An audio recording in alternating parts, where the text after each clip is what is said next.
मैंपन का जो भाव है वही बंधन का कारण है, और मैंपन से जब आप मुक्त हो जाते हो वही आपका मोक्ष हो जाता है।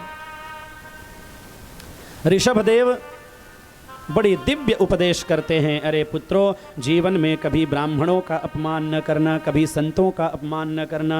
न ब्राह्मणैस्तुलये भूतमन्यत पश्यामि विप्राः किमतः परन्तु यस्मिन् ऋभिः प्रहुतं श्रद्धयाहम् अश्नामि कामन्न तथाग्निहोत्रे। कहते हैं न ब्राह्मणैस्तुलये भूतमन्यत, अरे पुत्रो, ब्राह्मणों के समान की बात ही क्या कहें, उनके बराबर कोई नहीं है, उनसे बड़े की तो बात ही छोड़ दें। लेकिन ब्राह्मण कौन? जो ब्राह्मण के वास्तविक जो आचरण शास्त्रों में बताए गए हैं, उन ब्राह्मणों की बात हो रही। इसका मतलब ये नहीं कि जो जाति से ब्राह्मण हैं उनका हम अपमान करना शुरू कर दे। जाति से जो ब्राह्मण हैं, चाहे वो पठित हो चाहे अपठित हो, वो सम्माननीय ही हैं। जो साधु हैं, संत हैं, वो हमारे सम्माननीय ही हैं। ऋषभदेव साक्षात भगवान के अवतार हैं। 24 अवतार जो भगवान के गिनाए गए हैं, उनमें एक अवतार ऋषभदेव का माना गया है। तो इसलिए ये जो वाक्य है, ये स्वयं भगवान उपदेश कर रहे हैं अपने प्रजाजनों को और पुत्रों को, और कहते हैं यस्मिन् ऋभिः प्रहुतं श्रद्धयाहम् अश्नामि कामन्न तथाग्निहोत्रे। बड़े बड़े यज्ञ में हवन के द्वारा देवताओं को आहुति दी जाती है, उससे जितना मैं प्रसन्न नहीं होता, उससे ज़्यादा ब्राह्मणों और संतों के मुख में जो आप भोग लगाते हो, उससे ज़्यादा मैं प्रसन्न हो जाता हूँ। पर बड़ी विचित्र विडंबना है आज के समय में। मैं व्यास मंच से निवेदन करना चाहूँगा, जीवन में प्रयत्न करें कि कभी ब्राह्मणों और संतों का अपमान न हो, क्योंकि ये वही हैं जो बताते हैं धर्म करो। ये ब्राह्मण ही हैं, संत ही हैं, सद्गुरुदेव महाराज ही हैं जो हमें प्रेरित करते हैं कि सत्कर्म करो। व्यास मंच से कथाकार आपको कभी नहीं कहेगा कि आप जुआ खेलो, आप शराब पियो, आप मदिरा पान करो, आप मांसाहार करो। कभी कोई कथाकार कहता है क्या? कभी कोई ब्राह्मण आपको ये शिक्षा देगा क्या कि आप शराबी हो जाओ, आप जुआ खेलो? ब्राह्मण हमेशा आपको कहेगा भैया सत्कर्म करो, भैया दान करो, कर्म करो, यज्ञ करो। लेकिन हम उन ब्राह्मणों और संतों का तिरस्कार कर देते हैं और अनुकरण किसका करते हैं? फिल्म बनाने वालों का। हम हीरो किसको कहते हैं? जो फिल्म बनाते हैं। और वो लोग करते क्या हैं? टीवी में आप देखते हैं ना, जिसको आपने हीरो कह दिया है, वास्तव में वो हीरो होने के अधिकारी भी हैं कि नहीं, इसका विचार करिएगा। जितने बड़े बड़े हीरो हैं जिनकी फिल्म देखकर आप करोड़ों रुपए उनको कमा देते हैं, टीवी खोल कर जरा देखिएगा विज्ञापन किसका करते हैं।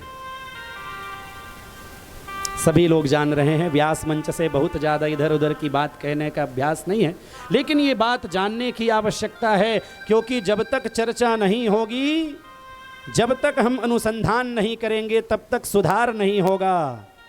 फिल्म बनाते हैं लोग आजकल सनातन धर्म को नीचा दिखाने के लिए, हमारे और आपके जैसे लोगों को भटकाने के लिए, क्योंकि हमारे हिंदू सनातनी भाई इतने भोले हैं, इतने भोले हैं कि फिल्म में ये दिखा दिया गया कि भगवान भोलेनाथ को जल चढ़ाना व्यर्थ है। क्यों? कई लीटर दूध भगवान भोलेनाथ के शिवलिंग में चढ़ा देते हो, वो नाली में बहकर चला जाता है, क्या काम आता है?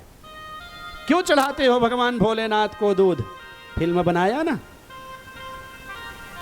तो उनसे जरा ये प्रश्न करना कि भगवान भोलेनाथ को हम कितना दूध चढ़ा देते हैं, कितना दूध चढ़ा देते हैं? अपने सामर्थ्य के अनुसार ही चढ़ाते हैं।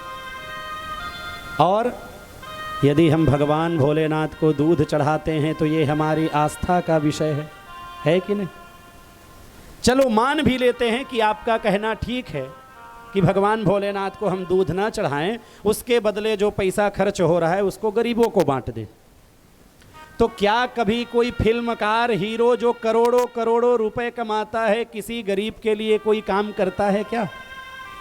बड़े बड़े जो आमिर खान, शाहरुख खान, सलमान खान, जिनको आप कहते हैं हीरो बना दिया है, जिनको आपने, बताइए बॉम्बे में वो रहते हैं, करोड़ों करोड़ों का महल उनका घर है, फुटपाथ पे लोग नहीं सोते हैं क्या? उन गरीबों के लिए वो हीरो कुछ करते हैं क्या?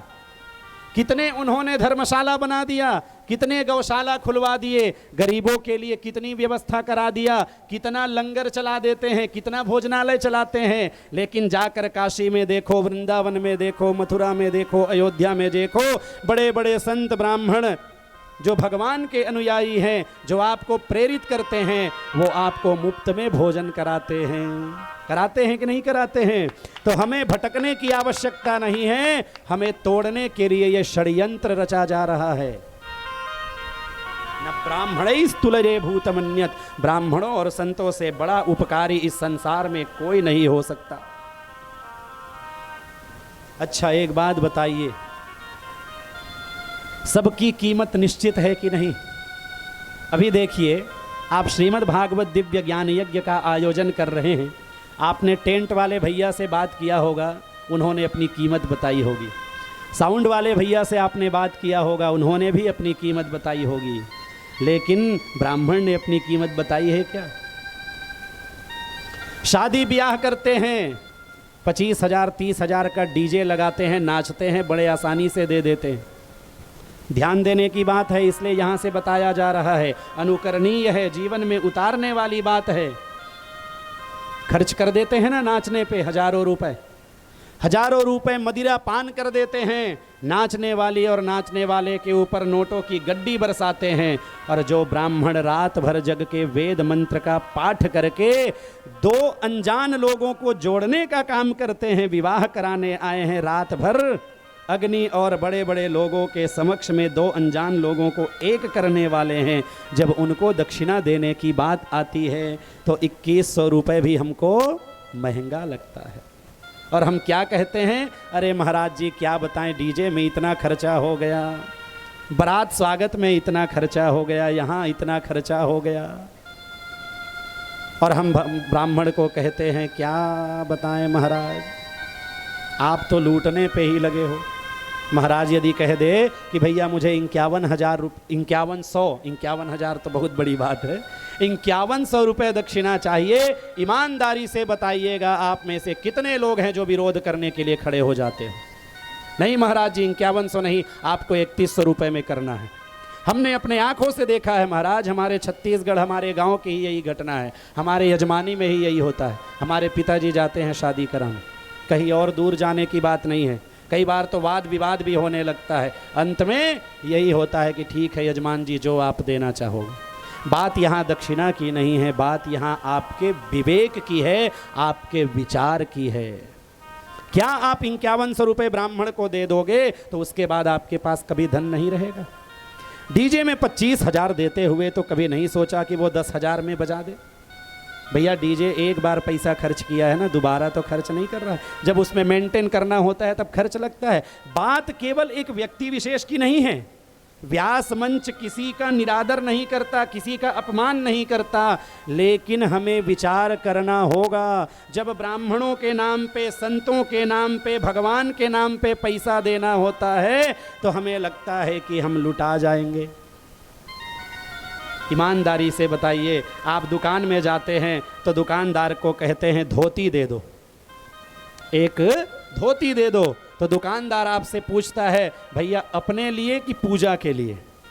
ध्यान दीजिएगा, अपने पहनने के लिए धोती चाहिए कि पूजा में चढ़ाने के लिए धोती चाहिए? आप बोलते हो नहीं, पूजा में चढ़ाने के लिए चाहिए, तो वो 100 रुपये वाला धोती दिखाता है। और यदि आप कहते हो मुझे पहनना है तो वो 500 रुपये वाला धोती दिखाता है, क्योंकि दुकानदार को भी पता है ये व्यक्ति पूजा के नाम पे तो 500 रुपये का धोती नहीं देने वाला। तो कभी ब्राह्मणों और संतों का अपमान न करो। ये वो देवता हैं प्रत्यक्ष जो आपको सत्कर्म में लगाते हैं, आपको प्रेरणा देते हैं, ये ऐसे ही नहीं है। तो पुत्रों, जीवन में इस बात को गांठ बांध लो। दिव्य उपदेश ऋषभदेव महाराज करते हैं और अब से अपने सबसे बड़े पुत्र जिनका नाम भरत है उनको राज्य गद्दी देकर स्वयं अपने शरीर को, जैसे बांस के जंगल में जंगल में बांस की बहुत सारी लकड़ियां हैं, बहुत सारे वृक्ष हैं, आपस में टकराकर जल जाते हैं। वैसे ही दावाग्नि में ऋषभदेव ने अपने शरीर को शांत कर लिया। ऋषभदेव के पुत्र हुए भरत जी महाराज। भरत जी महाराज ने भी दिव्य प्रजाजनों का पालन किया। उसके बाद आसक्ति से विरक्त होकर जंगल की ओर चले गए। गंडकी नदी के किनारे, जो वर्तमान में नेपाल में स्थित है, वहाँ जाकर भगवान की पूजन करने लगे। एक दिन प्रातः काल का समय था। भगवान भास्कर